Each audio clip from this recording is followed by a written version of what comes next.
Elisabeth Elma, des actualités uniques, dynamiques et renversantes dans le journal TV. Une source d'énergie qui répond à vos exigences, animé par la passion.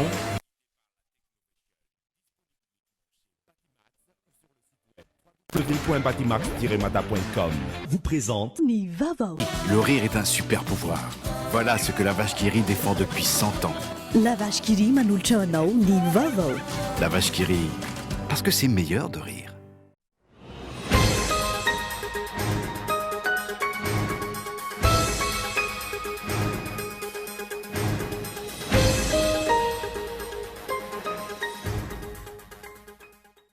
Ny tarika resabe tena nevon'ny anteny mera-pirenena androany ny ampahany fanadiadina nataon'ny komisiona amisahana ny fitaterana momba ny fifanarahany fanjakana amin'ny ravinala airport. Famarotana tanindrazana amin'ny vatana no voarakitra anatin'ny fifanarahana momba izay, hoy ny filoha lefitry ny anteny mera-pirenena. Misy 700 miliara ariary voahodikotina tao aorian'ny volana aogositra 2024 araky ny navoaka ny gazety mpiseho isan'andro iray. Hatreto tsy mbola nisy fanazavana ofisialy avy amin'ny ministeran'ny asa vaventy sy ny fond routier mikasika ny famarinana izay na tsy. Nanambara ny tondra fanazavana momba izany rahampitso ireto farany. Anomboka rahampitso eny amin'ny vaccinodrome CHUJR sy CHUJRB ny fanaovam-vaksiny Sinopharm ho an'ny eto Analamanga manokana. Ahafahan'ny tsirairay misafidy ny vaksiny tiana atao no antom-pisiany ireo vaksiny maro samihafa misy eto amintsika. Isan'ny paikady napetraka ny fitondram-panjakana ny fanampiana isa ireo mpitany filaminana amin'ireo faritra mafana manerana ny nosy. Vao maika mirongatra nefa ny tsy vandrim-pahalemana manao mainty rano ary isan'ny mahatonga izany ireo miaramila izay mampandoha vola hatrany amin'ny 3 hetsy ariary isam-bolana ny poniny raha ny fitarainan'izy ireo. Any ivelany, mitoetra any Etiopia ankehitriny ny amehana raha ny fanambarana nataon'ny fitondram-panjakana any an-toerana manoloana ny fandrosoana ireo pioko avy ao Tigre. Miantso ireo mponina ao Addis Abeba handray fitaovam-piadiana ny tompona andraikitra. Manambana ny amin'ny fampitsarana ny fanarahana ara-barotra amin'ny Etiopia ny firenen'ny Etats-Unis manoloana ny trangana herisetra no tanterahan'ireo miaramila Etiopiana. Ny andinidinin'ireo avy hatrany ary.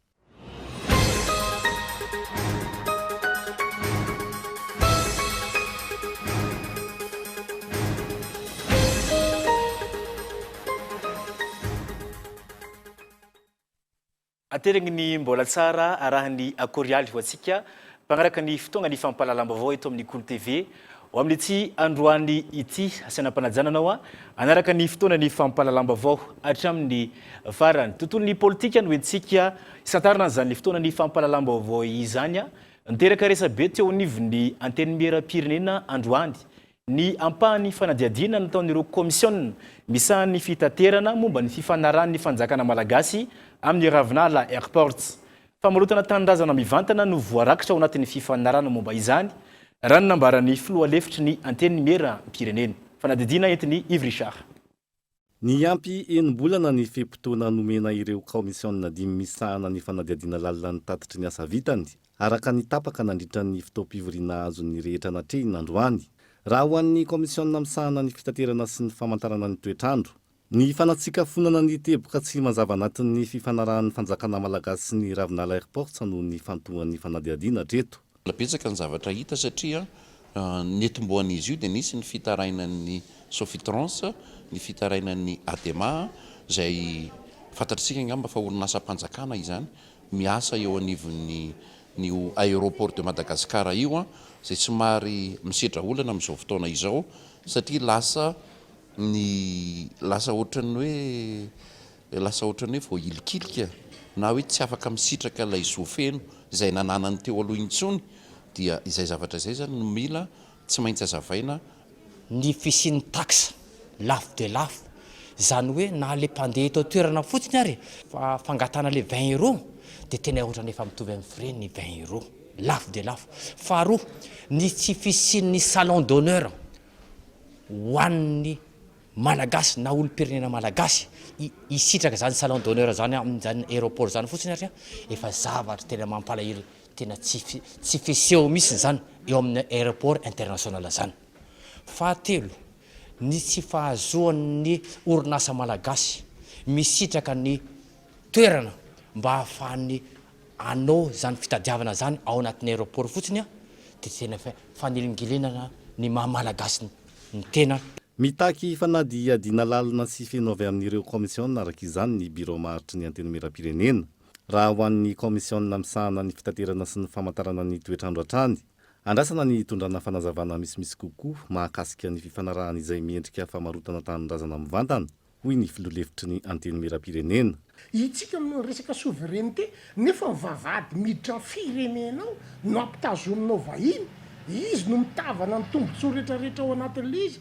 Za momba miteny aminareo hoe mandeha eny amin'ny aéroport hitady espace hoe 2 mètres carré anaovanao kiosque hoe mba hivarotana ho ara-malagasy fa niteny aminao fa tena hoe centaine de millions amin'ny vola gasy ny koan'izay zavatra zay dia manino ny tsika ny manaiky an'izany dia mandra-pahovinany aneketsika an'izany zay zavatra rehetrarehetra mba hoe azo le firenena hijoroana zany mba hoe anana mba andrin'le toekarena zany dia atao varoboba sy samy mivarotra daholo zay manam-pahefana zay mindrana fahefana zay mipetraka amin'ity sezam-panjakana ity zany dia hivarotra daholo 20 taona ny ametrahanao an'le aéroport eo am-pelantanana vahiny 40 € no alainy amina passager anankiray andrivo n'isan'andro ny olona andalo eo.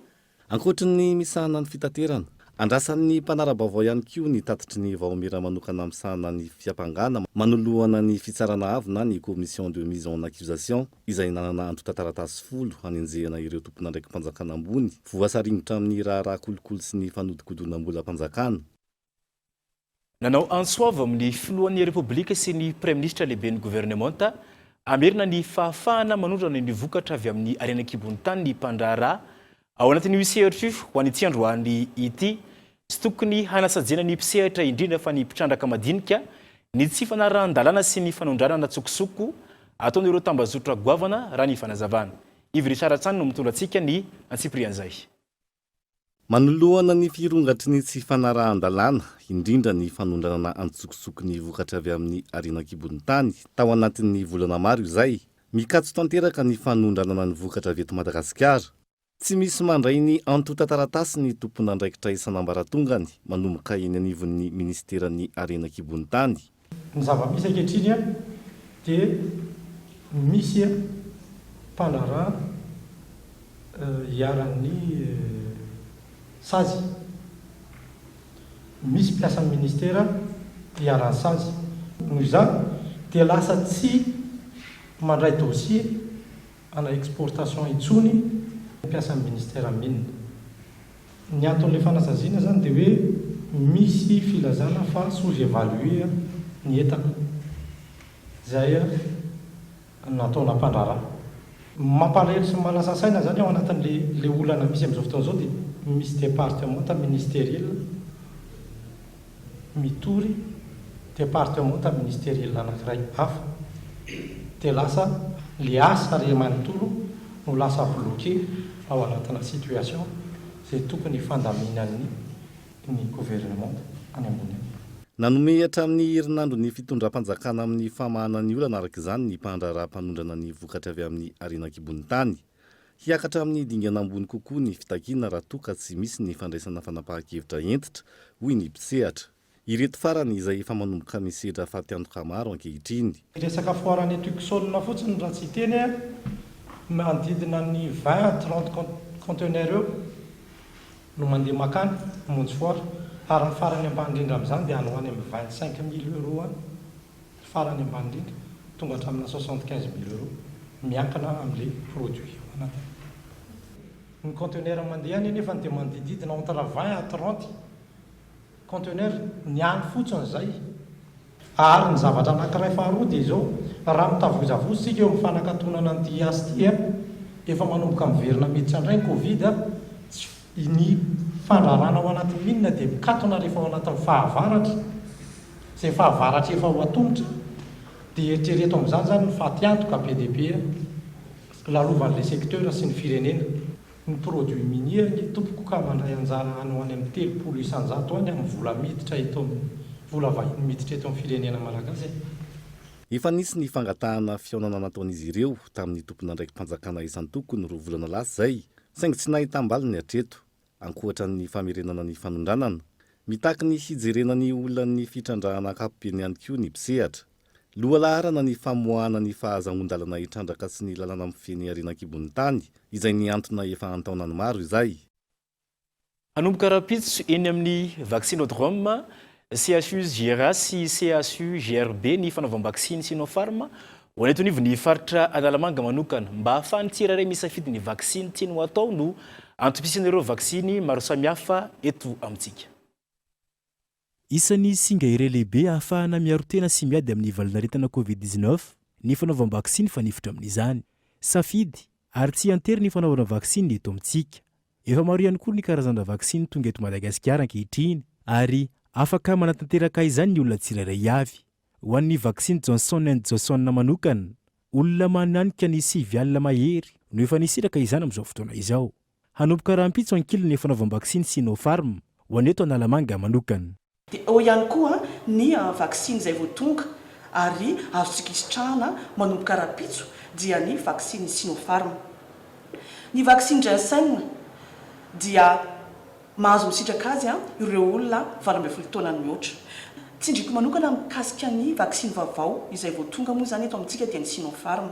Eo andalany ny ministère ny fahasalamam-bahoaka dia eo andalana mihitsy amin'izao fotoana izao mampanao formation an'ireo mpiatsehatra rehetra amin'izany vaksiny izany ary manomboka rahampitso dia afaka isitraka izany vaksiny izany eo amin'ny vaccinodrome HGRA sy vaccinodrome HGRB ireo olona 12 taona hatramin'ny 10 taona. Mariako manokana fa ireo vehivavy bevoka sy ireo vehivavy mampinono ary ihany koa ireo rehetra olona manana aretina mitaiza dia tsy tokony isitraka io vaksiny Sinopharm io. Mbola eo am-piandrasana ny faritra faharoa ny vaksiny AstraZeneca kosa, ireo izay nisafidy izany raha ny fanazavana trany taoriany ny fahatapera ny fepotona. Nisy ireo nisitraka ny fatra voalohany zany tamin'ny volana Mai 2021 teo ary ny fotoana tokony isitrahan'ny fatra faharoa dia efa lasa. Nisy ihany koa nefany ireo izay nisitraka fatra voalohany tamin'ny volana Oktobra lasa teo. Izy ireo zany dia mbola afaka isitraka ny fatra faharoa rehefa tonga indray ny andiam-baksiny AstraZeneca manaraka. Fa amin'izao tsika miteny izao dia tsy misy intsony ny vaksiny AstraZeneca fa ny Johnson sy ny Sinopharm zany no afaka isitrahantsika eo amin'ireo toerana fanaovana vaksiny rehetrarehetra eto Analamanga zany hoe. Tsy mbola foana niady atao amin'ny COVID-19 eto amintsika ka ilaina hatrany ny fanajana ireo fipetrasakana entina hiarovana ny sambatan'olona amin'ny tsy valinaretina ity. Tsy aivina fa ny volana May tamin'ny taona 2020 ity no nanomboka ny fanaovam-vaksiny entina hiadiana amin'ny COVID-19 isika teto Madagasikara. Olona telo no voatazana ho taolangaro noho ny afera zazavarira ka mpitandro filaminana ny iray tamin'ireo olona ireo. Raha ny loharanom-baovao azo mbola mitohy ny famotorana azy ireo amin'izao fotoana izao ary andrasana no mety vokatra izany. Gaeton Andriatsilavo mitondra antsika ny fanadihadiana mahakasika izay. Omaly faharoa ny volana Novembre raha ny loharanom-baovao azo nisy sinoa tonga tao taolagnaro nanatona mpitandro filaminana ity farany ary nilaza fa misy olona niantso azy hivarotra zazavarira. Rehefa natao ny velam-pandrika raha io loharanom-baovao io hatrany, mpitandro filaminana iray manana grade lieutenant miasa any amoron'ny manino ny tafa tamin'ilay sinoa ka nilaza fa manana zazavarira misy 5 ary amidy 300 tapitrisa ariary ny iray. Efa nomeny io sinoa io hatramin'ny numéro de compte anaovana fandrotsaham-bola araka ny loharanom-baovao azo hatrany. Sarona niaraka tamin'ny mpitandro filaminana io ihany koa ny namany roa hafa. Atreto araka ny loharanom-baovao voaray voatazona ho taolagnaro izy ireo anaovana fanadihadiana ary mbola isy ny tatitra amin'ny fomba ofisialy mahakasika izany aorian'ny famotorana atao. Andrasana araka izany no mety ho toin'ny tiraharaha fakana sy fanaovana afera zazavarira ity. Andrasana ihany koa ny fepetra ho raisy na ahafahana manafoana tanteraka ny tranga fakana-keriny azy ireo izay efa nisy nandritry ny taona maro teto amintsika. Ny ampienan'ny fiakaran'ny maripana maneran-tany no tanjona mandritra ny COP26 tanterahana ny Glasgow ny voalohan'ny Novembre teo hatramin'ny 12 Novembre ho avy izao. Ary sy tokony ohatra ny 2 degré sasany fiakaran'ny maripana maneran-tany. Ny fiovaovan'ny toetrandro izay hita fa misongadina amin'ireo firenena maro amin'izao fotoana izao. Gaeton Andriatsilavo hatrany. Nandritra ny taona ny fandimby vokatry ny fiovan'ny toetrandro tranga maro tsy fahitatrizay amin'ny toerana tsy ampoizina noho ny seho. Isan'izany ny fisintondra-drano tao Belzika sy Allemagne. Teo ihany koa ny hafanana be na ny canicule tao Kanada sy ny fahamaizana meopampana tao Californie sy Turquie. Tranga vaovao izay mety hiteraka voka-dratsy hafa amin'ny ho avy. Ohatra amin'izany ny tondra-drano mety hiseho ao Normandie araky ny nambarany ireo manampahaizana manokana amin'ny toetrandro. Amin'ny ankapobeny, ny ampiana ny fiakaran'ny maripana maneran-tany no tanjona amin'izao COP26 tanterahana ny Glasgow ny voalohan'ny volana Novembre hatramin'ny 12 volana Novembre izao, ary tsy tokony hihoatra ny 2 degré sasany ny fiakaran'ny maripana maneran-tany. Isan'ny mampiavaka ny COP26 ny fandraisana anjaran'ny États-Unis raha toa ka tsy tonga ny filoha sinoa, ny Rosiana sy ny Breziliana. Ireo telo ireo anefa ny tena ahitana gaz à effet de serre ambony indrindra. Raha ny tatitra farany navoaka ny manam-pahaizana eo anivon'ny GIEC na ny groupe d'experts intergouvernemental sur l'évolution du climat tsy ampy ny ezaka ataontsika ampienan'ny maripana sy ny famoahana ny gaz à effet de serre. Ahina araka izany ny iakaran'ny maripana hatrany amin'ny 3 degré izay teraka voka-dratsy ho an'ny fiainan'ny zanak'olombelona iray manontolo. Isan'ny tanjona ihany koa mandritra ity COP26 ity ny fanatanterahana ny Accord de Paris ny taona 2024. Efa niroso tamin'ny andrana fanarahana izany i Frantsa ka naporisika ny mponina hampiasany angovo azo avaozina. Ohatra amin'izany ny fampiasana fiara hybride ahafana mampiena ny maripana maneran-tany izay tsy mitsaha miakatra. Isan'ny tanjona ihany koa ny hanamafy ny ady atao hiadina amin'ny fiakaran'ny maripana sy ny fampianana ny fanapahana ala manomboka izao hatramin'ny taona 2030 ho an'ireo firenena misy 100 ahitana ny 5,700 ny ala misy maneran-tany ary isan'izany Madagasikara. Araky ny nambaran'ny Flo Andrajoelina nandritra ny fandraisam-pitenenan'ny Omaly, nametraka politika fambolekazo amina velara-tany manodidina ny 4,000 hektara isan-taona i Madagasikara nanomboka ny taona 2020. Ny faha-efatra ny volana febroary lasa teo, nataony sonify fanarahana amin'ny RET Plus akana karbona 10 tapitrisa taona ao anatin'ny 5 taona. Napetraka ao anatin'ny LFI 2021 ihany koa ny fampianana ho 500 ny etralaina amin'ny gaz butane raha toa ka 20% izany teo aloha. Hatreto, manodidina ny 900 ny ireo firenena no nanasony fa hampiana hatrany amin'ny 30% ny famoahana gaz à effet de serre ny taona 2020 hatramin'ny taona 2030. Nanamafy ny sekretera jeneraly ny firenena mikambana fa tokony hanome drafitra ny firenena tsirairay avy hampiena hatrany amin'ny 5% ny gaz à effet de serre ho an'ny 10 taona manaraka ahafana manafoana izany tanteraka ny taona 2030. Mampisongadina ny faritra iray ny fananana fifandraisana amin'ny anivelany mbola vitsy amin'ny faritra eto Madagasikara nefa no manana izany coopération décentralisée izay raha ny fanazavana. Mbola mipetraka olana ny tsy fahaizana mikirakira ny lafiny digitalisation hany fanazavana. Michela Randarjon. Hatramin'ny androany, faritra sy komina raiky amin'ny 30 eto Madagasikara ihany no mbola manana fifandraisana amin'ny firenena any ivelany na ny antsoina hoe coopération décentralisée. Manoloana ny firoborobon'ny digitalisation, isan'ny olana tsy ahafahan'ny vondrom-bahoaka hitsinja ara-pahefana anana fifandraisana ny tsy fifahaizana izany amin'ny ankapobeny. Zavatra lehibe hitany dia hoe io le fampifandraisana hoe na le manoratra mbola malaindainy be le indrindra le commune amintsika aty manoratra zany amin'ny mailaka mihisatra be tsy maintsy ampina izy amin'izay. Faharoa eo koa le hoe noho tsy manana noety manana le vondrom-bahoaka mba hanatonana nireny fivoriana be foire zay iona commune sy ny région reny faritra dia manjary tsy afaka manatrika tsy mahita zay lalakombana amin'ireny fionam-be reny zany fionam-be ny vondrom-bahoaka tsy jara-pahefana. Hitako tsy ampy zay faharoa. Fahatelo mazava ho azy io moa misy saona dia hoe le fandrindrana misation responsabilisation tsy ho tratra mihitsy zany tanjon'izany raha tsy tena omena le fahefana ireo vondrom-bahoaka tsy jara-pahefana. Andizina ny €7 farafahakeliny ny teti-bola ampiasaina rehefa mahazo fifandraisana sy manao tetikasa miaraka amin'ny firenena iray any ivelany ny vondrom-bahoaka hitsinja ara-pahefana iray. Misy ny fitsirihana sy ny fanaraha-maso ataony avy eo anivon'ny ministera ny ady tany sy ny fitsinja ara-pahefana ny fifanarahana rehefa misy izany. Le izy aloha izy signé les conventions fiara-miasa mandalo contrôle de légalité. Zay mahatonga ohatra zio ny commune urbaine tana tsy afaka manao signature ohatran'izao izy dia mandeha satria rehefa amin'ny any ivelany zay anatin'le décret nyteneniko hoe 2015 958 du 16 juin 2015 dia hoe les conventions tsy maintsy mandalo contrôle de légalité sinon satria misy engagement par rapport amin'ny firenena hafa eo. Tontsaina manomboka androany arahatra 2 andro eo anivon'ny komina Antananarivo renivohitra. Ny atrikasa ataon'ny ministeran'ny adi-tany sy ny mahasiovoan'ny Frantsa eto Madagasikara, atrikasa izay hanaovana ny tombanezaka ny fiaraha-miasa ny vondrom-bahoaka an-jara-pahefana malagasy sy frantsay. Raintotanisa fahatra sy komina miisa 7 eto Madagasikara no manana fifandraisana amin'ny vondrom-bahoaka an-jara-pahefana frantsay. Ho any amin'ny nosy Sainte-Marie vetivety isika, olom-boafidy iray no manao fanarautam-pahefana any amin'ny nosy Sainte-Marie any.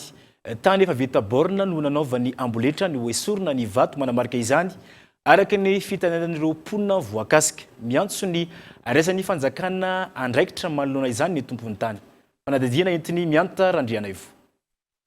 Eto amin'ity toerana iray eto Sainte-Marie ity, voatsoaka takizao avokoa ny borna eto antondra ny fanazavan'ny tompon'ny tany, misy olom-boafidy manao amboletra makany tany izay efa vita borna. Fa hela zany izy hetaka eto, fa misy tonga maro hoe idirany momona zany i tokotaninay ity. Kanefa le taratasy ny taninay zany tamin'ny lafamine tagny ity karabe. De zaza madinikinay rey ny sekiremotra be taminazy. Za moa no olana tamin'izareo hoe aza miady atsika fa aza beka mikorotoka nareo fa aloha le atsika papier-ny tanitsika. De lafarinay papier-ny taninay fa tikarabe. Rehefa tonga teto nandeha tamin'ny domaine zay nagnano demandy namoaka borninay jiaby. De fahita izakeo tafitry moa izy tragno araiky ambony ity tafitry agnatiny. Tsy mety alana fa isan-taogno maro. Ity koa zany nampidiriny tragno voanasanga tio nampidiriny tafitry agnatin'ny taninay. Kizay koa fa tamin'ny domaine nagnano borny natao rebornage tambany takato zay mavazy to mizany tsy akay borny abako totao fantany kanefa zay mahita borny mipetraka. Aminay zany i borny takany itsoahany izy nataony de totao fany tsy haiko asy agnanovany tragno koa amin'ny itany nagnariany aron tany aminay partininay rito. Tragno ty mbola tafiditra amin'ny partininay ty. Jusque ambany akany magnavaratra igny ninay igny. I tragno araiky ambony ro agnatiny ninay. Nagnamboarany raha ito partininay izy nagnamboatra to. Mbola tia angalany taninay fô. I zavatra ataony. Zordira jiaby arena agnatiny taninay. Tsy mefa mivola zay izy manampahefa magnano zavatra karany mampalahelo zay vahoaka zay. Mampalahelo zay madiniky zay. Fanararao-tam-pahefana no misy raha ny fanazavan'ireo tompony tany voakasika hatrany. Ny antso'ny fitondram-panjakana ejerin'ny tranga takizao manoloan'io izy ireo. Zay molo mafraigny mafiady hoe tsy manambola, izy mahita manampahefana izy zao hoe tsisy dikiny aminazy zay tsisy antony. Zay fiveriko hoe tsisy antony aminazy. Ya. Ka izy manambola manana fahefa tsisy antony aminazy. Zay ny fahalalany anazy. Afitranay miangavy amin'ny tompony andraikitry farantampony indrindra na président. Anao zany piaro ny madiniky ary piaro ny tatsaha.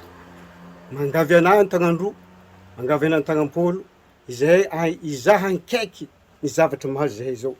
Ary miangavy anao monsieur le ministre, mbo hagnara maso hagnandefa olo izaha zavatra mahazo zahay madiniky.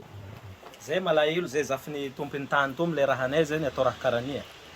Tsy mety aminay raha karani fa zananare ankaiky zay tompony andraikitra ambony agny zay makasika raha ty fa lasa mety ivadiky adinay samby amin'ny tanàgna Sainte-Marie aketo. Izy olo maventinay, zay olo madiniky indosiny, tsy tokony fandrangotro zahay. Tsy ny Sainte-Marie ihany no ahitana fanararao-tam-pahefana ataona olom-boafidy takizao na olona manana andraikitra ambony fa saika amin'ny faritra maro. raha tsy aivina ohatra ny tany toliary atao riny fandravana trano omaly makasika ilay tetikasan'ny fitondram-panjakana nisy tamin'ireo trano tafiditra amin'ny fanorenana tsy ara-dalàna no tsy voakitika ary nisy ireo noravaina avy hatrany. Antony tsy nahavoakitika ireo raha ny fitarainan'ny mponina any an-toerana ny fahafantaran'olona fomba fanao izay miteraka fifahasamihafana eny anivon'ny fiarahamonina indrindra eo amin'ny fampiarana ny lalàna. Izay ny any amin'ny Sainte Marie fa hiverina eto iarivo vetivety isika. Misy volany fond routier 700 miliara ariary voadikodina tamin'ny volana aogositra taona 2024 ity araka ny navoaka ny gazety iray mpiseho isanandro. Hatreto tsy mbola misy ny fanazavana ofisialy avy eo anivon'ny ministerany asa vaventy sy ny fond routier mahakasika izany na tsy nanambara ny tondra ny fanazavana momba ity raha ity reto farany ho an'ny androny rampitso. Miantarandriany evatrany mitondratsika ny Antsiprian'izay. Ny 7 aogositra 2024 takizao ny fanazavana nataon'ny filohan'ny Repoblika Andry Rajoelina nandritra ny tafa nataony tamin'ny vahoaka malagasy namaly ny resaka tsy fanefana ny volan'ny orinasa tamin'ny alalan'ny fond routier. Tsika ny manana ny fond d'entretien routier manana mihitsika. Raha tsy diso 400 milliards na mihoatra kely ariary vola ao amin'ny fond routier. Fond d'entretien routier. Zany hoe misy vola ao anamboarana an'io fa tsy isan'izany vola zany. Raha ny navoaka ny gazety mpiseho isanandro iray, nisy ny fanodikodinam-bola mitentina 700 miliara ariary teo anivon'ny fond routier, izany hoe tao aorian'io datin'ny aogositra 2024 izay nanambarany filoha fanananany fond routier io vola io. Tsy nahazo fanazavana momba izay ny mpanao gazety androandra ny ezaka ny nanantona ny ministerany asa vaventy sy ny teo anivon'ny fond routier, saingy nilaza ny hamoaka fa mitam-baovao ofisialy mikasika izay ny ministera tompona andraikitra. Raha tsy aivina ny volana aogositra 2024 hatrany araka ny fanadihadiana, totaly mandrina ny 2,9 miliara ariary ny volan'ny fond routier teny anivon'ny trésor, raha toka 7,9 miliara ariary izany ny taona 2024. Izany hoe tao anatin'ny herintaona dia saika tafiakatra avy roendy ny volan'ny fond routier teny anivon'ny tahirim-bolam-panjakana. Fanontaniana nipetraka ny hoe raha misy ireo vola ireo, inona no sakana tsy andoavan'ny fanjakana ny volan'ireo orinasa nanao fanamboaran-dalana tamin'ny alalan'ny fond routier. Omaly nanohy ny fitakiny hatrany ireo mpiasa nanao lalana. Ny ankamaroanay zany efa tapitra tamin'ny décembre 2020 daholo ny asa. Dia efa fotoana zany efa avy tany asa zany efa tamin'ny décembre 2020 dia efa hoe fotoana zany zao zeny tsy nandray vola. 33 milliards ariary ny totalany 230 entreprises. Nefa be dia be zay miverina eto foana araka ny teneniko teo ny fahafahamponay dia crédité ny comptenay satria ny comptenay amin'izao efa mandeha zana-bolany amin'ny banque. Efa herintaona zany ianao tsy mahavoaloka raha mampiasa efa tena hoe betsaka ny charge miatra aminao dia ny fahafahampo tsy dia zay loatra angamba fa rehefa tonga ny amin'ny comptenay ny vola dia zay ilay fahafahampo anay vahoaka miasa. Andrasana manoloana ny fanazavana mikasika ny antony mazava avy amin'ny ministerany asa vaventy momba ny andoavana ny volan'ireo orinasa nanao lalana, saika efa vita réception provisoire na efa andraisina avokoa ny ankamaroan'ireo asa voakasika ireo raha tsy aivina. Raha hilambaliny avokoa makasika ny fond routier iny. Izay ny tapany voalohany fa isianto vetivetsika atao anatin'ny reto dokavarotra ireto ireo avy eo indray ary.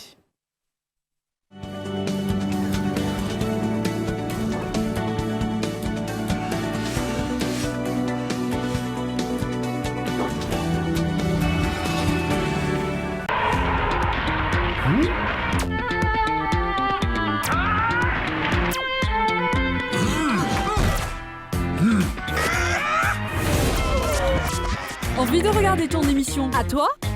C'est possible! Le futur est dans ta poche et la télé sur ton smartphone. Maintenant, c'est toi qui choisis.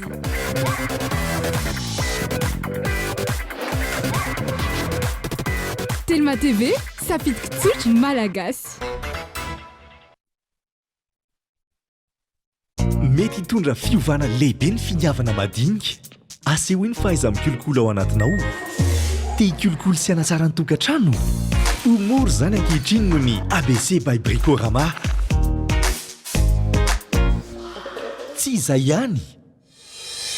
Tonga va amin'ny ABC Bricorama Lasity ny 4 oktobra hatramin'ny 4 novembre 2024. Ararotiny fianam-bidy tsy misy oatra zany. Entre l'expert et vous, une même passion. Tatoerana helana sasatra ho an'ny fetin'ny krismasy mifarantaona ve ianao? Te hitsidika any Madagasikara amin'ny vidiny mirary? Ny ministera fizahantany sy ny ofisy pirenena misahana ny fizahantany dia manome fotoanantsika rehetra ny 12 ary 13 novambra 2024 eny amin'ny zardana Antaninarenina mandritra ny hetsika tsena be ny fizahantany andiany faefatra. Tongava mitafamivantana amin'ireo matianina amin'ny famolavolana fivahinanana sy ireo ofisy paritry ny fizahantany. Andao hanoana ny fizahantany anatiny. Andao izahany Madagasikara. Tsy misy vidividirana. Mienatra amin'ny 10,700 izao ny tany izana-bola raha indram-bola ato amin'ny Baobab Bank Madagasikara sady maimaimpona ny saran'ny fikarakarana. Ararotsy ary ireo tombotsoa maro be ahafahanao manatanteraka sy mampandroso ny vinanao. Voakasika avokoa ny sehatra asa rehetra, ny fitaterana, ny fahasalamana, ny mpiasa birao, ny fianarana, ny varotra sy ny sehatra maro samihafa. Manatona ary ny maso-evo Baobab Bank Madagasikara fa aingana dia ivoaka ny volanao. Baobab Bank Madagascar. Banque et bien plus. Azafady kely ange tena tsy manofy ianareo ka. Azo atao tsara ny mametraka ny popon-drano sy kabone ary toeram-pidiovana mifanaraka amin'ny toe-batanareo olona manana fahasembanana sy vehivavy indrindra ireo bevoka ka tsy anjera na iosina anaty loto mankarary. Afaka hiasa sy hianatra ara-dalàna ianareo raha mifanaraka amin'ny filanareo marina ny fotodrafitrasy. Ry namana manana fahasembanana sy ianareo vehivavy takio ny zonareo hisitraka rano fisotro madio, kabonety mombana ary toeram-pidiovana mifanaraka amin'ny toe-batanareo. Ry manam-pahefana isan-tsokajiny andraikitrao ny mametraka paikady sy teti-bola ahafahan'ireo olona manana fahasembanana sy ny vehivavy indrindra ireo bevoka hisitraka rano fisotro madio, kabonety mombana sy toeram-pidiovana mifanaraka amin'ny toe-batany. Tatoerana helana sasatra ho an'ny fetin'ny krismasy mifarantaona ve ianao? Te hitsidika any Madagasikara amin'ny vidiny mirary? Ny ministera fizahantany sy ny ofisy pirenena misahana ny fizahantany dia manome fotoanantsika rehetra ny 12 ary 13 novambra 2024 eny amin'ny zardana Antaninarenina mandritra ny hetsika tsena be ny fizahantany andiany faefatra. Tongava mitafamivantana amin'ireo matianina amin'ny famolavolana fivahinanana sy ireo ofisy paritry ny fizahantany. Andao hanoana ny fizahantany anatiny. Andao izahany Madagasikara. Tsy misy vidividirana.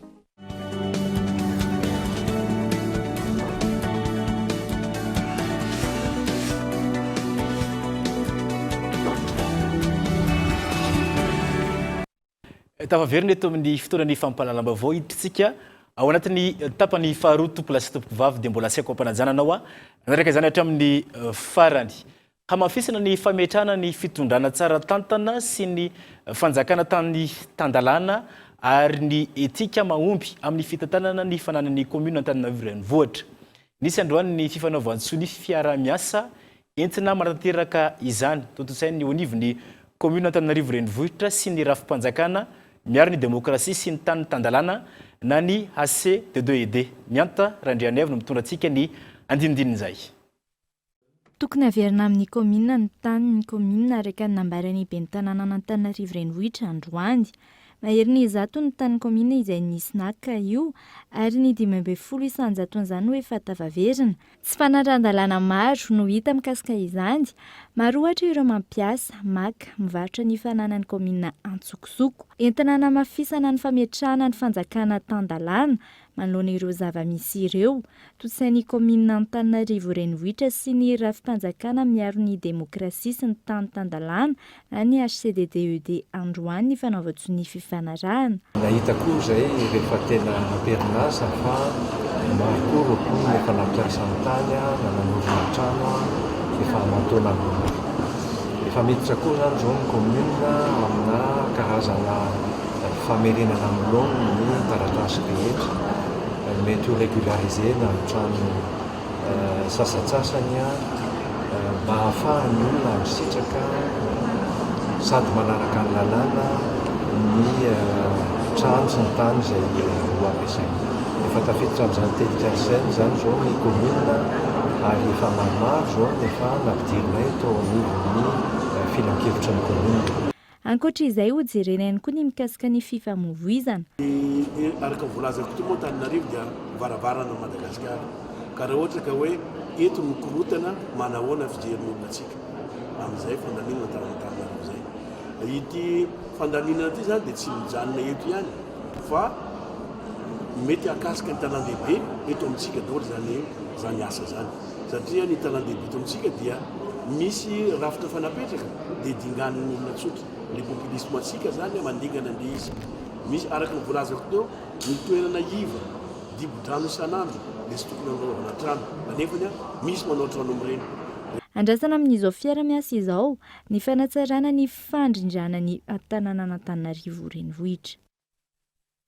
Manoloana ny herisetra ny anjady tamin'ireo mpanao gazety izay tsikatra tena amin'ny faritra. Androany nanao fanambarana ny olavitra ny mpanao gazety sy ny fikabanan'ny mpanao gazety. Mikirakira ny tontolo iainana manoloana ity tranga ity. Tsy azo ekena ho izy ireo ny herisetra tao amin'ny mpanao gazety eo ampanaovana ny asa ary manaraka akaiky ny raharaha ny olavitra raha toka ametraka fitoriana ireo mpanao gazety. Nela Ranevson. Tatoato ny fanesy ny tranga fanontoinana ny fahalalana ny asa fanaovan-gazety raha ny tatitra nataony olavitry ny mpanao gazety androany. Nahitana zany tranga izany tany amin'ny distrikany Antsoy ary atao Menabe.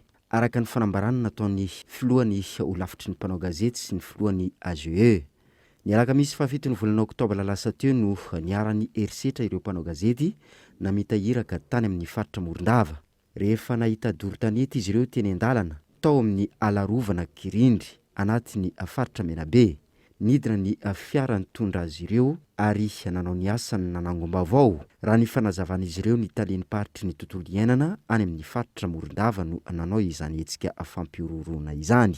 Teny mahery ary fandrahonana ireo mpanao gazety. Nitondra fanazavana mahakasika ny tranga kosa ireo niara-mohina. Misy mpanao gazety anankiray niaraka taminay zany vehivavy ankoatra ny fisintomana ny fankatsary teny ambozona ny namana fankasarinay dia misy mpanao gazety vehivavy ihany koa voambana tamin'ny tanana saika ohatran'ny hoe andeha hofelana sa mena mitondra tena izay zany tao anatin'le izy ohatran'ny hoe samy tsisy tonga saina hoe ankoatrany nefa makana an'ilay fitaovana dia mbola tonga amin'izany hoe saika kasihanao tanana le vehivavy mpanao gazety izay amin'io tao anatiny tena nieritreritra mahita afo ianao dia andeha hidina akasara izay tsy nakasara nieritreritra ny amoro afo akinanjo moa zany le afo efa setroka raha teo amin'ny tandrifinay. Manoloana ny toe-draharaha manameloka ny tranga toy ireny ny olavitry ny mpanao gazety sy ny fikambanan'ny mpanao gazety mikirakira ny tontolo iainana. Izy ireo izay niaraka nanao fanambarana androany. Nambarany filohan'ny olavitry ny mpanao gazety fa manaraka ny raharaha izy ireo raha toa ka ametraka fitoriana ireo mpanao gazety. Dia vonina ny olavitry ny mpanao gazety hanaraka an'izay fitoriana izay sy aro azy. Fa eto aloha zany tsy nanao fitoriana ireo niaranyty herisetra ity. Dia mandeha ny fandraisana andraikitra mahalony zany hoe manentana ireo tompona andraikitra any amin'ny rafim-panjakana mba hampatsiahy lalàna mifeny asa fanaovana gazety hoe voararany lalàna ane zany fanaovana herisetra ny mpanao gazety zany. Zay aloha zany ny asa ataontsika eto ao anatin'ity fanambarana ity no ampatsahivana ny any azy eo ihany koa dia nanainga ny tompona andraikitra rehetra isa-tsokajiny hoe andao raiso ny andraikitra reo jereo fepetra tokony raisiny any aminareo tsirairay avy ihany fa hitrangana herisetra ny mpanao gazety. Voararany lalàna velona ary mahavoasazy ny manao herisetra na mikasitanana ny mpanao gazety eo ampanaovana ny asany na ny maka ny fitaovana hiasany sy mamafa ny sary azony. Taoriana ny fanambarana izay nataony OGM sy ny AGE nitondra ny fialantsiny teo anivon'ny ministera ny tontolo iainana. Nambaran'izy ireo ihany koa fa anokatra fanadihadiana manoloana ny tranga izy ireo. Tsy afaka andainga ny tenako raha teny aminareo androandroany aro ora 3 na 4 tao reny fanambarana no ilaza aminareo hoe analan'le olona satria azadino zany fanendrena tompona andraikitra ambony dia miainga avy any amin'ny fivoriana filan-kevitry ny ministra araka ny tolo-kevitra apetraky ny ministra tompona andraikitra ny fandaminana ao anatin'izay araka nyvoalaza teo dia misy zany a ny sampana isan-tsehatra mety hisy ohatra le ataontsika ohatra hoe inona moa zany zao ny hoe fangatahana fanazavana mety hisy ihany koa ny filazana hoe fampitandremana mety hisy ihany koa ny azo lazaina hoe fanadihadiana lalina mikasika zay zavatranga satria araka ny fanambarana nataon'ny fikambana mpanao gazety misahana ny kirakira ny tontolo iainana teo misy aorian'ny fanambarana raha nitonga teo ny raisiko androany izy dia misy zavatra zay heverina hoe tena herisetra amin'ny hoapapana. Isan'ny paikady apetraky ny fitondram-panjakana ny fanampiana ny isa ireo mpitandro filaminana amin'ireo faritra mafampana eto Madagasikara manerana nosy izany mazava ho azy. Vomaika amin'rongatra nefa ny tsy fandriam-pahalemana ao melakao ao maintirano zany ary isan'ny mahatonga izany ireo miaramila izay mampandovy vola hatramin'ny 3 hetsy resam-bolana ireo mponina raha ny fitarainan'izy ireo. Gaëtan Andriatsilavo. Mitaraina no nivetratra menjady amin'ny mponina ao amin'ny faritra melaka amin'izao fotoana. Manjaka ny asan-dahalo, tsy afaka mamokatra ny tantsaha ary tsy maintsy mandovy vola 3 hetsy isam-bolana ho an'ny miaramila izay voalaza fa tsy misy asa ataony akory. Misy an'le mpitandro filaminana ao marina ve fa nareo no manao cotisation omenany zareo? Marina io koa. Marina satria izahay isam-bolana mandoa ny zavatra io. Nefa zavatra andova ay volao tsy hisy asa taona. 3 hetsy mahery isam-bolana. Vola megniny atao hoe andimité zany filazandreo azy. Amegniny miaramila reo.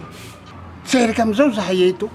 Nefa milaza reo boaka miatamazoro agny hoe miaramila fanjakana karama avao. Nefa zahay magnarama. Lafa tsy mahaloa igny indray zahay tsy mpagnambody mahazo anay. Ankoatra ny vola aloha isam-bolana ho an'ny lehibe, vola sy vesatra hafa ihany koa tsy maintsy omena ireo miaramila mamita iraka isaky ny commune na fokotany. Isan'izany raha ny fanazavana azo ny sakafo, ny savony, zava-pisotro, hatramin'ny vehivavy. Ny tena mahagaga araka ny fitarainan'ny mponina, toa ireo mpanao asa ratsy indray no lasa namany, any ka tsy misy vokany ny fampandriana tany, anirahana azy ireo. Alefan'ny lehibe mandeha agny amin'ny fokotany agny, le mpanao ratsy zany ro tena ragnetiny mare. Zay zany tena hitako hoe tsy mampandihany le fandriam-pahalema. Satria izy atao hoe anao détachement ary amin'ny ataontsika hoe fokotany bevatry, agny izy zany le dahalo ro namainy agny fa tsy raha mandreny eo amin'ny tanà eo. Zay zany le hitako tsy mampitranojano an'ity fandriam-pahalema ty. Mitaraina ny mponina ao amin'ny faritra melaka no ireo toe-java-misy any atoeran'ireo. Ho sarotra raha ny fanazavana, ny ametraka fitokisana amin'ny mpitandro filaminana raha mitohy ny tranga tahaka izao. Na fa hoe karamagna miaramila aleo angao agny hiaky manandragnahary zahay fa tsy hiaky amin'ny fanjakana. Ahoroa tsy hitako ny asan'io eto. Agnomby lany mba mpandavim-bola zahay hangalaky vola ary ny vahoaka. Ho verimaina ny ezaka ataon'ny mpitondra sy ny fanavaozana rafitra eo anivon'ny tafika malagasy raha tsy misy fepetra ho raisina manoloan'izany ao anatin'ny fotoana fohy. Anisan'ny toerana voasokajy mafampana eo amin'ny lafin'ny tsy fandriam-pahalemana iny faritra melakiny izay mbola anaovan'ireo vahoaka Antsoavo. Fa ankehitriny 80 isanjaton'ny olona tsabony eo anivon'ny ivitoerana manarina ny olona midoroka sy mandray zava-mahadomelona no tanora 20 ka hatramin'ny 20 taona mandray drogue forte na ny héroïne sy cocaïne. Taorian'ny fiboana teo nahitana fitombony olona tsabona mikasika izany, ray tapitrisa ariary. Ka hatramin'ny 2 tapitrisa ariary ny fitsabona izany ary maharitra ray ka hatramin'ny 3 volana eo. Fanadiadina entiny Michela Ranarjon. Tao anatin'ny 2 taona mirongatra ny fandraisan'ny tanora zava-mahadomelona ho an'ny ifitoerana iray manarina sy mitsabo ny olona midoroka na mandray zava-mahadomelona nanaovana fanadiadiana ny centre Aroaina izany antotanisa efa misy ny tanora manomboka amin'ny 17 taonana no mandray zava-mahadomelona. 20% ny olona tsaboina kosa no tanora 12 hatramin'ny 12 taona. Ireto farany izay mandray ny drogue forte nature na ny héroïne sy ny cocaïne. Mirongatra be izay tsy izy indrindra hozy ny fampiasana ny zava-mahadomelona atsindrona na le voana dia ny héroïne zany amin'ny akabiazany. Misy ihany koa ny cocaïne izay tena mampisy fiankinandoha aingana be ao anatin'ny andro vitsivitsy na volana iray dia efa tonga ilay fiankinan-doha. Amin'ny voalohany aloha ilay izy dia mahasodoka n'ilay zatovo satria azony fahafinaretana ny fandraisana ilay izy, fa rehefa avy eo dia mahatonga fiankinan-doha aingana be, fiankinan-doha ara-batana ary fiankinan-doha ara-tsaina. Iray amin'ireo tanora tsaboina eto amin'ny ifitoerana ity tovolahy iray ity izay nisafidiny tsy hiseho tarehy. Teo amin'ny 17 taonany izy no nanomboka nitsindrona heroïne. 3 ariary isan'andro no laniny amin'ny fitsondromana izany. Fiarahana tamin'ny namana dia vao misy problème koa dia te hihinana be an'ilay izy. Izako nandray an'ilay izy. Miaraka amin'ny namana dia haiko azy ilay izy. Namana nahitako varotra. Ilay miaraka amin'ny namana. Vao nitsindrona voalohany. Fanina be sady mahatsapa tena hoe matanjaka be zany. Koa ilay izy.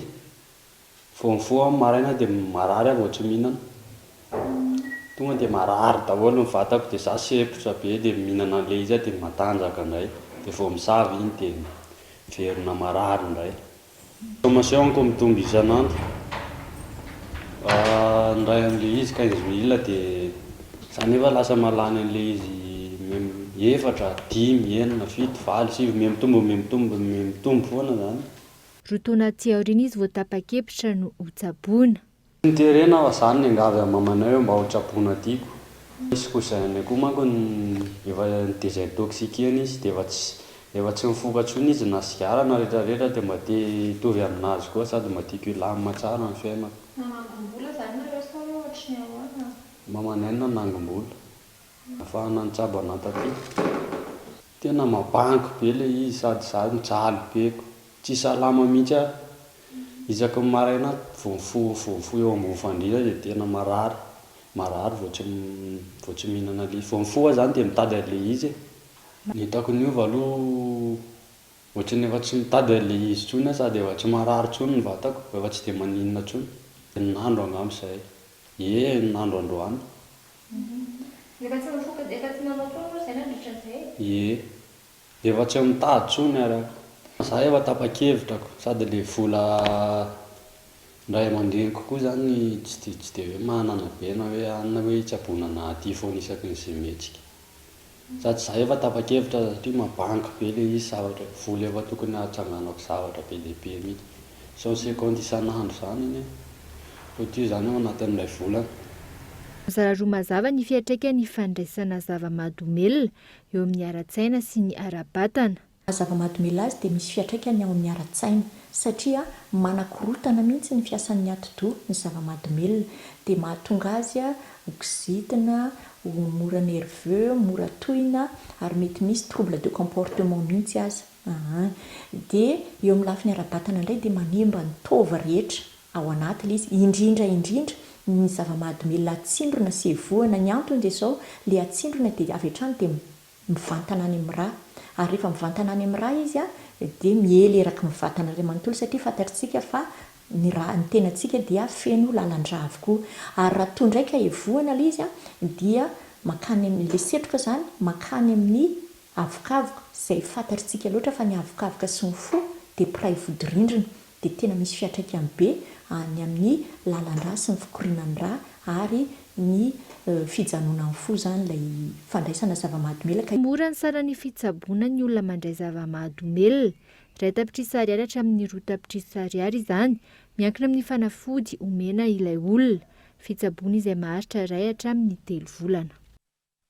Olona manana fahasembanana miisa 20 nanatanteraka fiofanana mahakasika ny azafambolena sy fiompiana teo anivon'ny CNFPPSAS teny Ampandrinomby androany no nisitraka fampitaovana avy amin'ny OIT na ny Organisation Internationale du Travail. Tanjona amin'izany ny fanampiana ireo olona manana fahasembanana hanana asa mendrika ahafahan'izy ireo miroso amin'ny fizakantena manokana. Abraham Randriamanana. Maheriny iray lavitra isa ankehitriny isan'ireo olona manana fahasembanana maneran-tany raha ny antota isa avy amin'ny OIT na ny Organisation Internationale du Travail satroa azy ireo ny fananana ny asa mendrika manoloana ny fahasembanana eo koa ny fanelikiliana misy ny anivon'ny fiarahamonina. Parmi elles, manodidina ny valopolo isanjato ireo olona manana fahasembanana no 12 taona no mihoatra ary vonina anatanteraka asa etsy ankilany tsikaritra fa ambony ny tahan'ireo olona manana fahasembanana tsy anasa ankehitriny maro amin'izy ireo no hiarany tsindry sy endrika faniliana samihafa indrindra eo amin'ny sehatra ny asa. Et encore lorsqu'elles sont femmes, ça aggrave la situation. Manoloan'izany, tanora manana fahasembanana miisa 20 no nisitraka fampiofanana mikasika ny asa fambolena sy ny fiompiana tantely teny anivon'ny CNFPPSH tato anatin'ny 10 andro.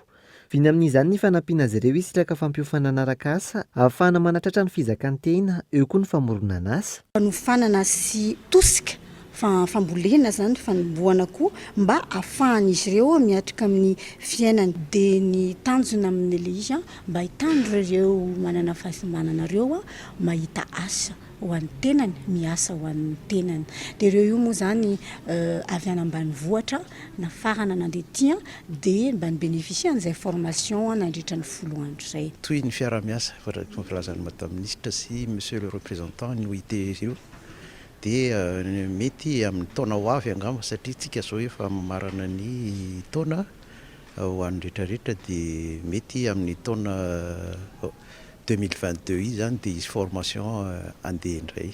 Maro ireo tombony azo nandritra ny fiofanana izay hitondra fanavaozana amin'ny asa fitadiavam-bola raha ny fanazavana. Tamin'ny tsisy formation zay tsisy ny asa, tsisy aza atao.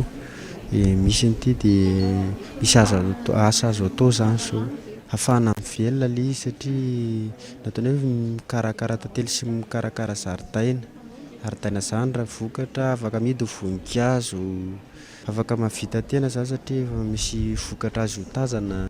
Taloha za tsy niasa dia amin'izao za efa afaka mampiatra an'le fiofanana avy hatrany mihitsy izay amin'izao sady le izy efa tena tonga dia maniry tsara mihitsy le izy dia le tantely koa tonga dia efa miaraka amin'ny fitaovana dia efa tsisy hoe ahiatsy fa milamina tsara. Ao anatin'ny fiaraha-miasa ny OIT sy ny ministeran'ny fanofanana araka asa ary ny eo anivon'ny CNFPPSH totosan-droany teny ampandrinomy ny fanolorana ny mari-pahaizana ho an'ireo tanora manana fahasembanana miisa 20 nahazo fiofanana mikasika ny fiompiana tantely sy ny fambolena voninkazo. Nisy nandritra izany ny fampitaovana azy ireo tamin'ny alalan'ny fanomezana ny tosika fanombohana.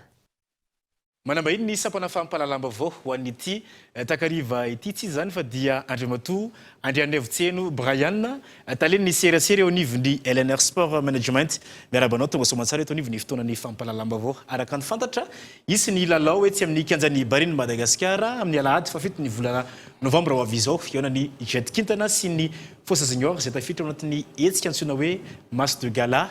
Ina moa zany tena tanjony ity hetsika karakarainareo ity?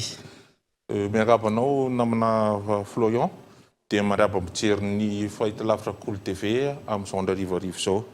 Ny tanjona an'ity match de gala ty zany voalohany indrindra aloha dia eo le préparation an'ilay Orange Pro League izay ho avy hoatoato amin'ity volana ambony ity. Fa ny tena lehibe indrindra koa dia anehoanantsika vahoaka malagasy ity baolina kitra fa ao anatin'ny ireo ekipa ireo, ny ekipa eto tanàna tiako tanindra zany manana ny ireo mpilalao, manana maizy azy sika ary afaka mandrafitra somatsara ny ekipa pirenena malagasy.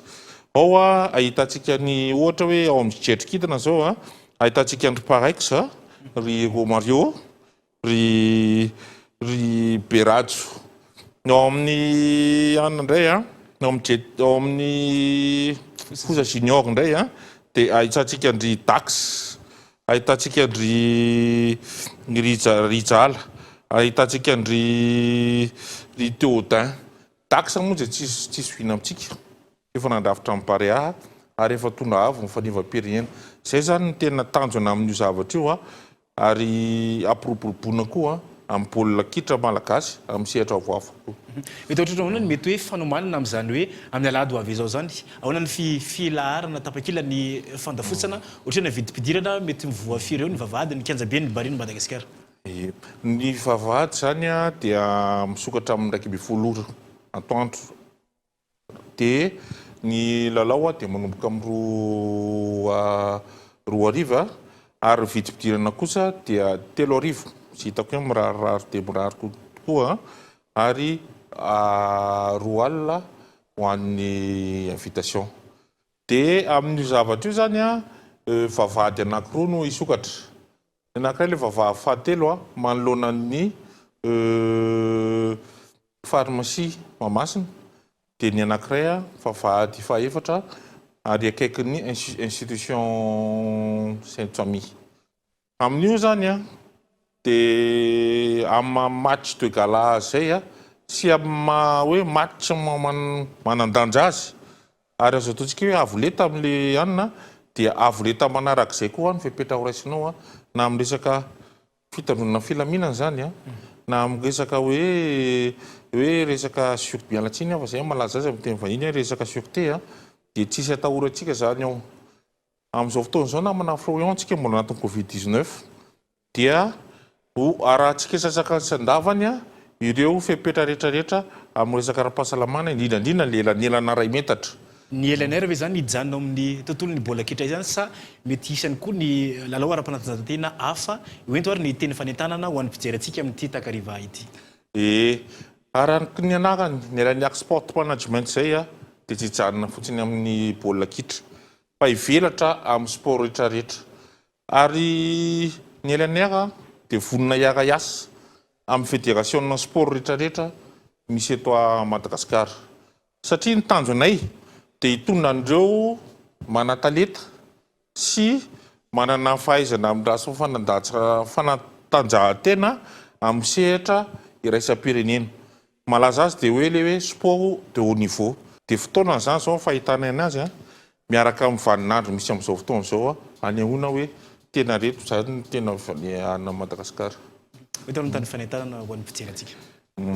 Dia manasa anareo tsiraray avy zany zay ato amin'ny LNR sport management mba ho tonga marobe amin'ny fitony volana novembre ho avy zao amin'ny kianja be amin'ny Barea anatrika an'le match de gala izay karakarainay amin'io andro iarahana amin'ny fosa junior fosa boeny mialatsiny sy ny jet kitana.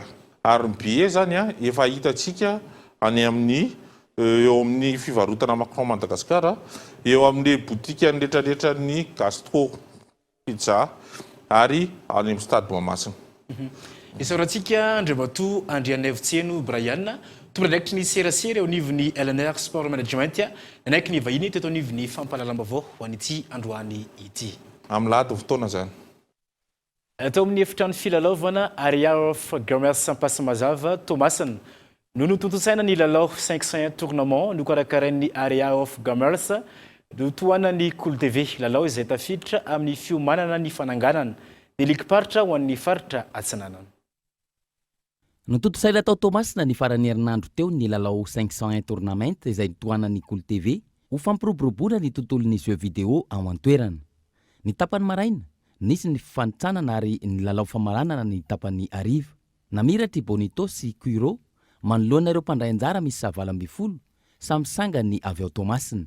Lalao voalohany ity nokarakaraina teo amin'ny Area of Commerce ity raha ny nambaran'ny tompon'andraikitra taorian'ny fisokafany toeram-pilalaovana izay isan'ny raitra ao Tomasina.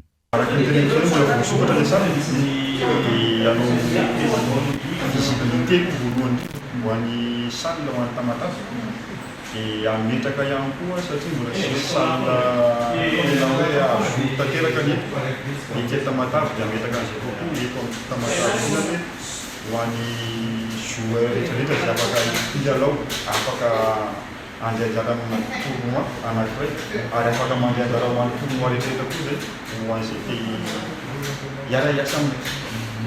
Programme zany tsy maintsy mitohy foana donc hoe représentant ny tamatavy dia manintana foana zay amin'ilay jeune rehetra indray amin'ny tournoi. Indray koa moa zany zay misy séance rankine zavatra ohatran'izany dia manintona foana zay mandray anjara amin'ilay izy zany. Tournoi moa zany dia hitantsika tsy maintsy tohy foana. Tsy vao zao no niaina ny lalao toy itony ny Taiken Tamaga iroso amin'ny dingana manaraka ny fikambanana ampifondronana ireo mpakafy lalao manerana ny faritra Atsinanana. Mampatanjaka ny traikefa ao amin'ny samy mpilalao ny fisian'ny lalao 501 tournament izay nitoana ny Kolo TV tahaka izao. raha amina eto tamatavy zany dia tsara be le tourna ohatran'izao satria tsara atao hoe isaka farmasany tokony hoe misy zavabe ohatran'izao dia mba ahafahan'le ankizy manao training alohan'ny disipline natokana ny taikany 7 no ny fanitsanana tamin'ity indray mitoraka ity ivelatra amin'ny sehatra bebe kokoa ny 501 tournament amin'ny lalao andiany manaraka izay tafiditra indrindra amin'ny fiomanana ny fananganana ny ligiparitra ho an'ny faritra atsinanana. Fiara vaventy iray no niaran'ny lozam-pifamoivoizana latsaka tao anatsana teny anivony lalam-pirenena fa 4 kilometra vitsy tsy hidirina ny distrikny Ankazobe ny maraina teo. Noho ny fahatapahany isatra no natonga ny fiara otradoza ary saika nahafaty ireo mpandeha maro tamin'ny fiara iray hafa. Nambinina Ravelo Arson.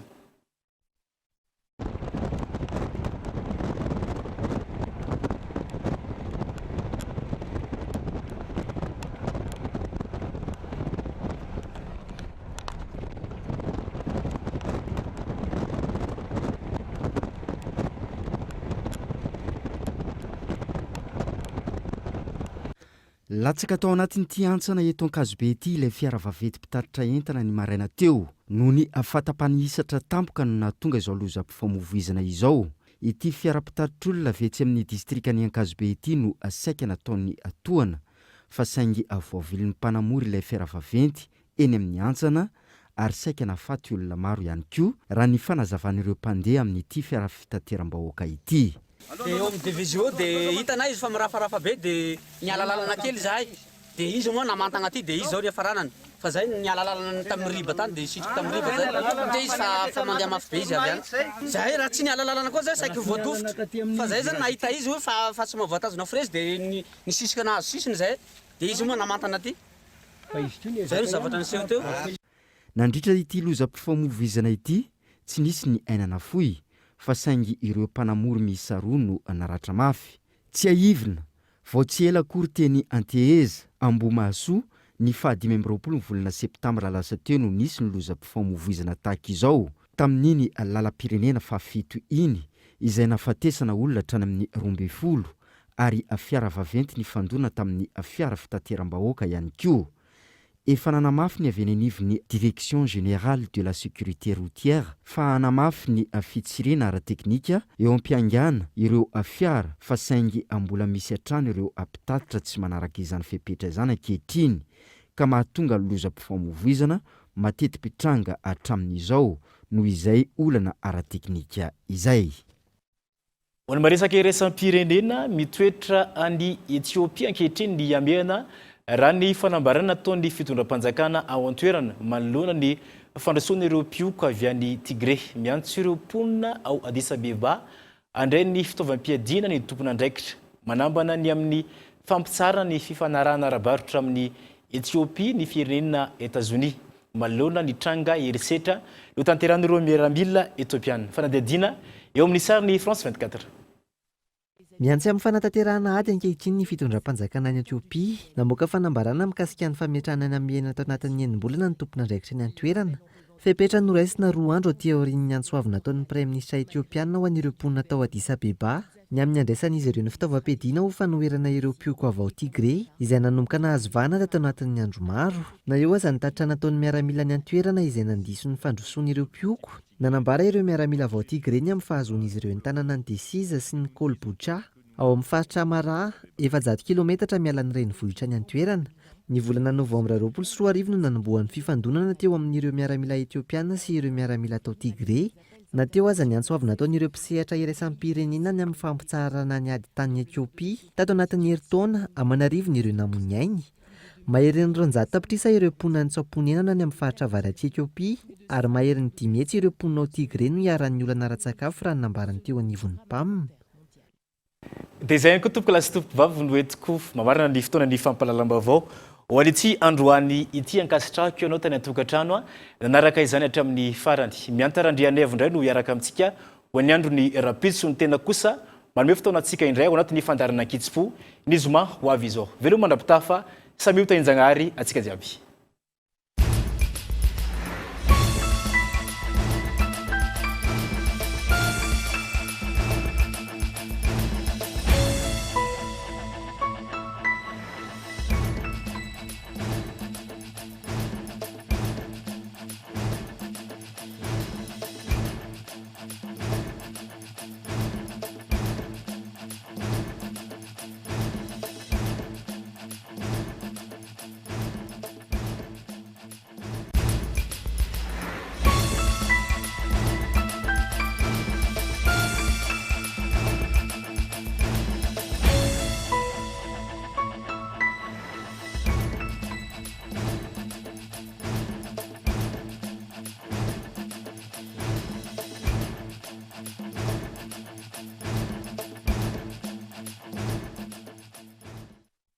Le rire est un super pouvoir.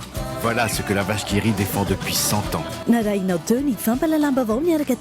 vache qui rit. La vache qui rit, parce que c'est meilleur de rire. Une source d'énergie qui répond à vos exigences. Un groupe animé par la passion, guidé par la technovation. Disponible uniquement chez Batimax ou sur le site web www.batimax-mata.com. Vous a présenté Vaovao. 5G Batelma, des actualités unies, dynamiques et renversantes dans le journal TV.